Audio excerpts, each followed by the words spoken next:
Welcome back, everybody. Just wanted to give a shout out to the music you just heard. That's from a local band called Peter's Ghost, as we like to call it. Great Peter's Ghost. Funky fresh, man. It's kind of like the band Cake, if anybody's familiar with the band Cake. That's definitely a nice sound. Local guys, they have some dates around here and stuff, so give a shout out to Peter's Ghost. Thanks for bringing some music for Testosterone. I like that, man. So like I said before we left the last segment, we've got this little black box here. It's much more attractive than Jesse in person. Jesse, you with us? What up? What's going on, brother? Not much, guys. Just killing a little time tonight on the clock. I always want to get paid to do this fantasy football show, so keep it on the down low, but I'm calling in from work.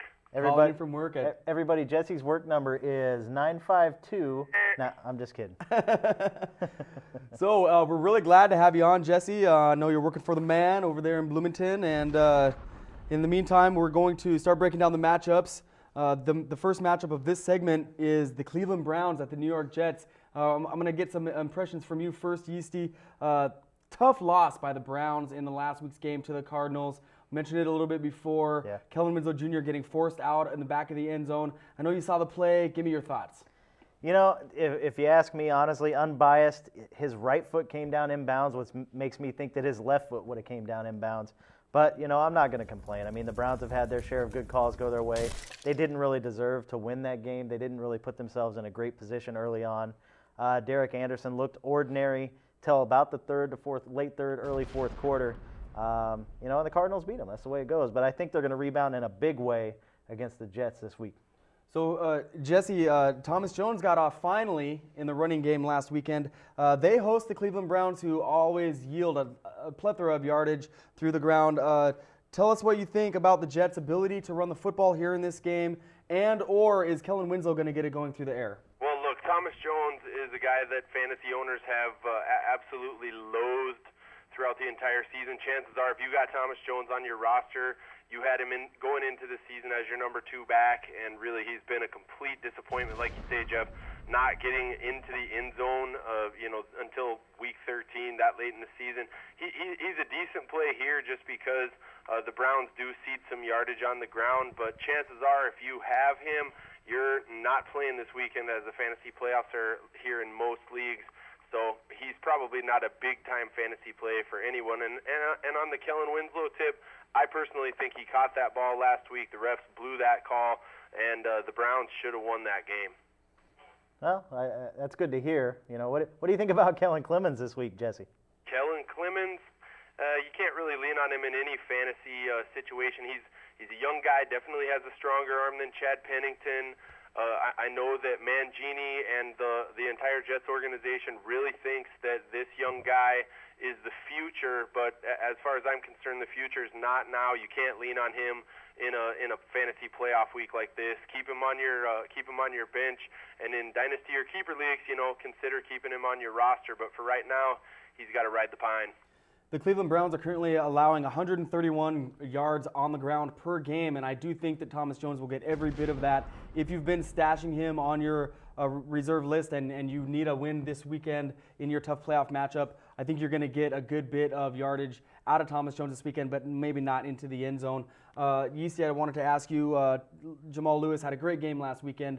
The passing game has been really good for the Browns. Who do you like as far as offensively in this game? I think you've got to start all your Browns at this point. I think Derek Anderson is a must start. He's probably your number 1 quarterback at this point if you have him. Jamal Lewis ran better than I thought he would actually against the Cardinals defense, and he's going to tear through the Jets defense as well, I think. Yep. Braylon and Kellen Winslow are both must starts every week. So I think you start pretty much all your Browns at this point. So I know we're all kind of big Browns guys here this season, so I wanted to just stay on this for one quick second. Jesse, right now the Cleveland Browns are holding on to the 6th playoff spot, the other wild card spot in the AFC. Do you think they get a chance to go to the playoffs this season?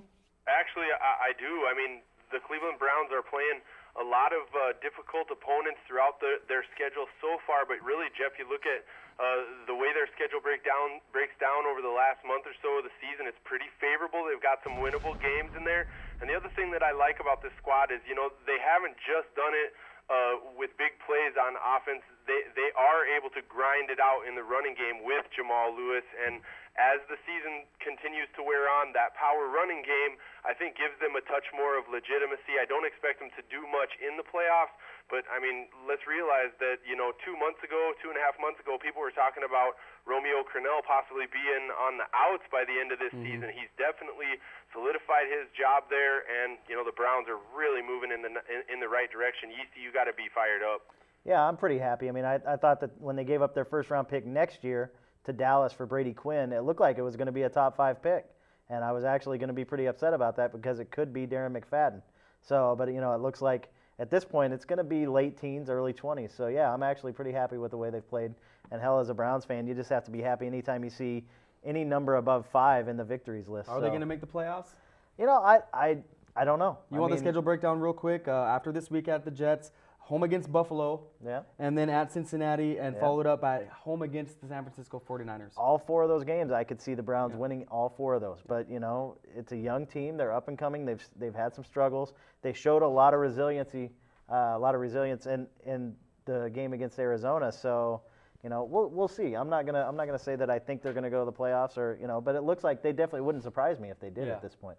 Kellen Winslow Jr. is a freak. Yeah, he's a soldier. So moving right along, Kansas City at Denver. This is going to be an excellent game, a big divisional matchup. Denver still believing they have a shot at the playoffs.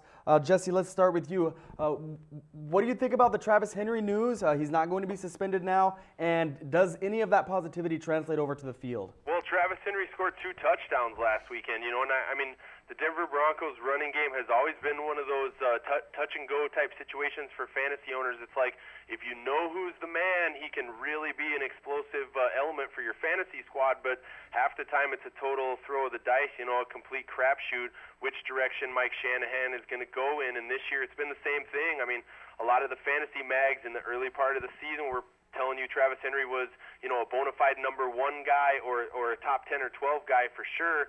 And, at this point in the year, it's kind of dicey to use him, although he scored twice last week, and it kind of tends to make me think that he could get in the end zone here. This is a decent matchup for Denver, and they're definitely backed into the corner here. They need a win, and Jay Cutler plays a lot better when that running game is getting the job done. So I do think Henry's a decent play here. Yes, thank you, my long-winded friend. You brought up Jay Cutler, and I wanted to ask you, Yeastie, how do you like Jay Cutler in the passing game, and with or without Javon Walker? I think Jay Cutler's been inconsistent at best. I mean, chances are if you've got Jay Cutler, like Jesse said with a couple of guys earlier, you're probably not in the playoffs at this point. It's a pretty tough secondary on the road in Kansas City.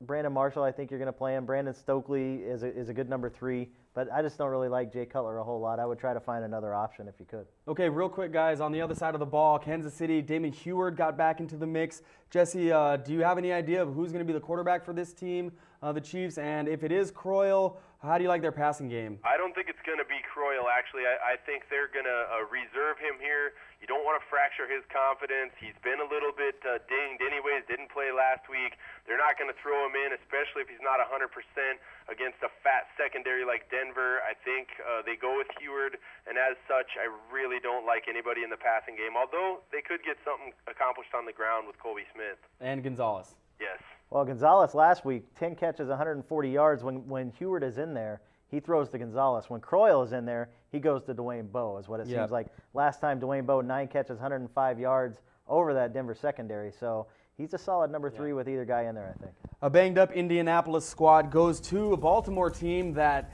almost got things done against the Patriots. Jesse, let's start with you once again. How does Indy fare at Baltimore here? Well, Baltimore played their Super Bowl last weekend, and I mean, realistically, they were keyed up for that game. They knew that game was a chance for them to make history, and by snapping the Patriots' undefeated chances. I don't know. To me, this game has a touch of letdown for them, although they traditionally play the Colts pretty tough. So I think you start your key Colts as always, and on the Baltimore side, you pretty much start the running back. But outside of that, Willis McGahee, this team doesn't have a whole lot to offer, really. Very quick, Yeastie, Indianapolis. Just like Jesse said, you start all your key guys. Yeah. Derek Mason could have a decent game. Yep. It's going to be Kyle Bowler. Steve McNair is shut down for the year. Okay, while I begin to start to hurl, New Orleans goes to Atlanta. in the interest of getting the show done on time, no Falcons. Do you want to play in this game? New Orleans, Colston, Breeze. Colston, Breeze, Bush, you start all those guys. Okay. You start your regular It's a big game this week, guys. On national TV, he's going to show up. Yeah, I think you might be right, Jesse. Well, thanks. I'm glad you were able to join us, even though it's on the phone, Jesse. And here, I just have one more 10-minute thing to talk about since I'm so long-winded. let me get this in real quick. Well, here, real quick, dude, what I need you to do is go back to the warehouse and grab me a gallon of Color Accents and mix me up a gallon of Velvet Red, okay? I'll see you guys later tonight for kickoff of the Thursday Nighter. I'll try to make it down there. All right, bro. Take it easy. See ya. Excellent. Well, we'd like to thank Jesse for joining us. As always, Yeastie, I'm Jeff. A special thanks to Thor for coming down. This is Testosterone Sports. First week of the playoffs, baby. Join us on the Fat Chat, testosteronesports.com, and get our take, because if you want to win, You must tune in. you must tune in to Testosterone Sports. Is it A little more flavor. everything else is?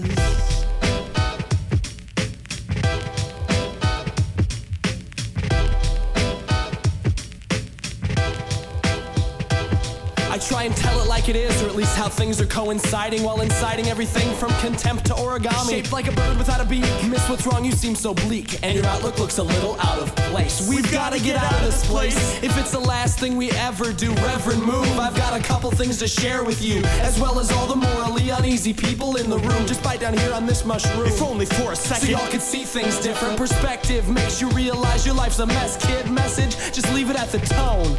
I brought my own microphone, just in case y'all try and fade me, cause I am the mixed board, baby. Cause he is the mixed board, baby.